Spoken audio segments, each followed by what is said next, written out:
Bonjour et bienvenue sur la chaîne du chasseur d'étoiles de midi, chaîne de réflexion et d'humour sur les 12 coups de midi. Bon, voilà, la maîtresse de midi était là. Au coup d'envoi la première question, à quoi est consacrée l'émission de Georges Margoton?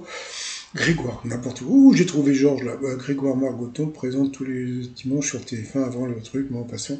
Donc bien sûr, c'était le foot. Après l'arrivée très jolie, chef clair, chef de cabine, ne jure que par les paysages. Bon.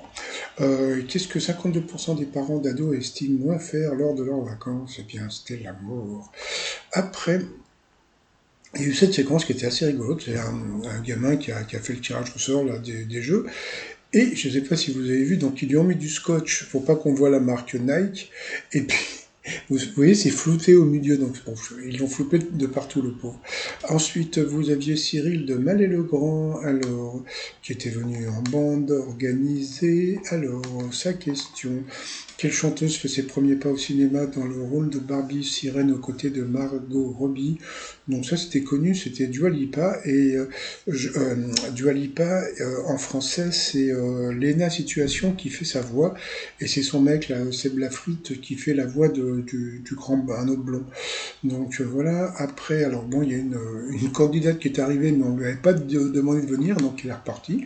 C'était assez rigolo, c'était Emma Louise de Beaumont, donc voilà, ils lui ont repassé l'extrait.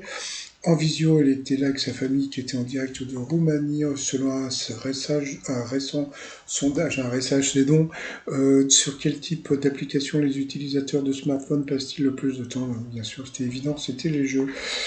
Ensuite, qu'est-ce que nous avons eu comme question? Quelle chanteuse? Bah non, ça j'ai déjà eu. Quelle actrice américaine fut la compagne de Johnny Depp au début des années 90? Bon, c'était connu, hein, ouais, Anna Ryder. Après, donc, il y a eu la question de Maxence. Alors, dans quel animal la crevette harlequin se nourrit-elle exclusivement? Donc, bien sûr, c'était l'étoile de mer. Donc, sur cette mauvaise réponse, eh ben, la Claire, elle est passée au rouge. Qui dit rouge dit duel? Elle a pris Emma Louise en duel, qui est tombée sur une question assez simple. Quelle ville est au bord d'une baie qui s'ouvre sur l'océan Pacifique? Bien sûr, c'était San Francisco s'amuse. Donc voilà, donc ensuite, eh bien, Emma Louise, Céline et Cyril sont retrouvés pour le coup par coup. Quel conte a un prince ou une princesse parmi ses personnages? La mauvaise réponse était la bergère et le ramoneur. Ensuite, avec qui Claudio Capeo a-t-il chanté en duo?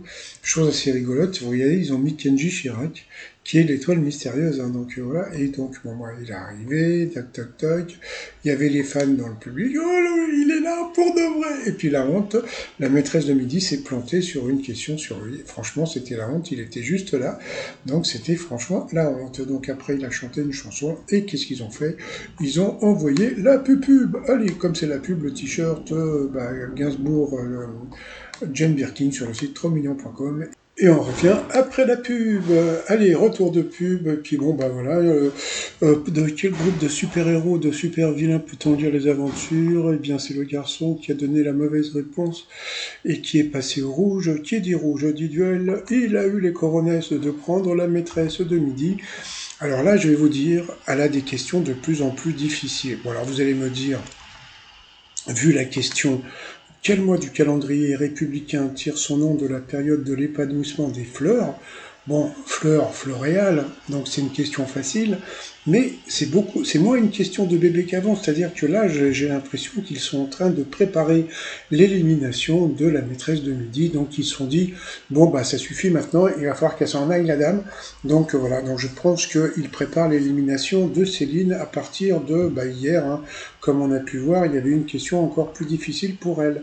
Allez, ensuite, par rapport au coup fatal, sur quel pseudo connaît-on le chanteur Mathieu Blefrancard? Elle ne savait pas, c'était Sinclair, pourtant c'était connu. Dans quel pays le Tyrol du Sud se trouve-t-il? Ça, c'était pas évident. Moi, j'aurais mis ça en Autriche et en fin de compte, c'était en Italie. En trois lettres, quel est le diminutif du prénom Maxime? Donc, c'était Max.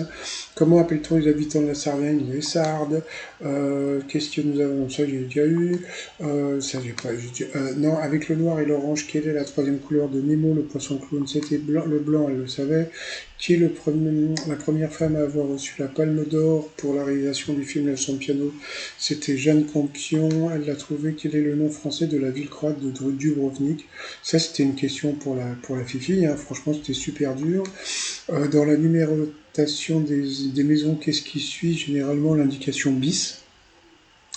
Alors moi, franchement, je sais que dans mon coin, il y en a beaucoup. Moi, j'aurais dit Touquette.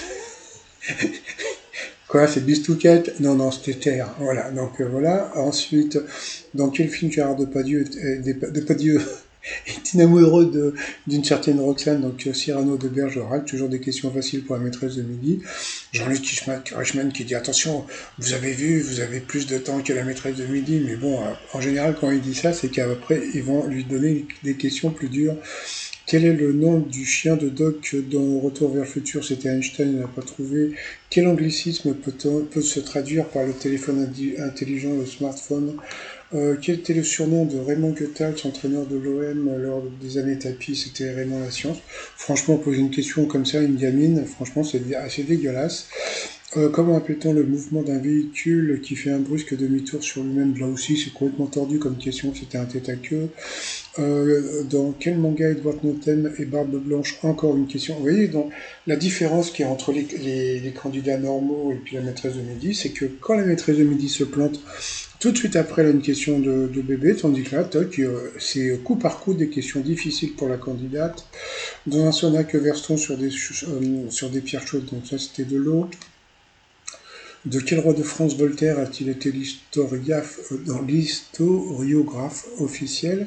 C'était Louis XV. Et de quelle race animale appartient le yearling? Elle n'a pas eu le temps de trouver, c'était le Vaval, le cheval, donc voilà.